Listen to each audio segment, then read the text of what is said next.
Two little owls in Cape Coral may have to find a new home pretty soon. The city just got a permit to move them because their burrow is getting in the way of public events. 4 in Your Corner's Rob Manch is in Bernice Braden Park for us tonight. And Rob, we understand these birds do have special protection because they're considered endangered, right? Yeah, well, as you can see, these guys have a pretty cozy setup here. They've got this patch of grass all to themselves, and the white pylons that surround it keep people from getting too close. Just one problem. The city uses this park every year for its 4th of July celebration, so officials want these little guys to go. But I talked to one man who's already trying to stop that from happening.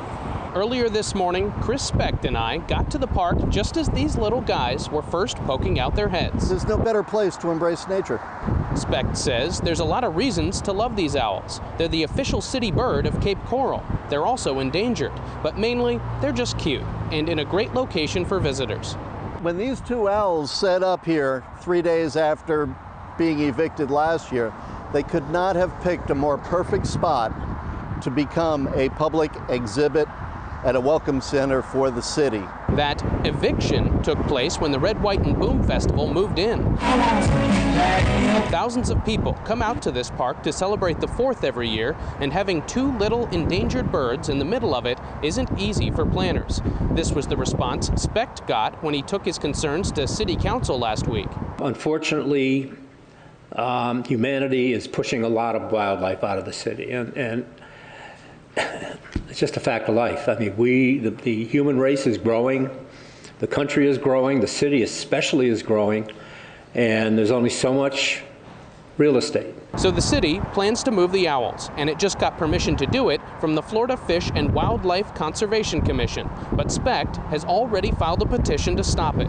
The complaint with FWC alleging that the information provided to them on the application was incorrect. And that should hold up the application process and have FWC put it more under a microscope. A microscope to help the FWC spot 2 little birds in the middle of some big plans.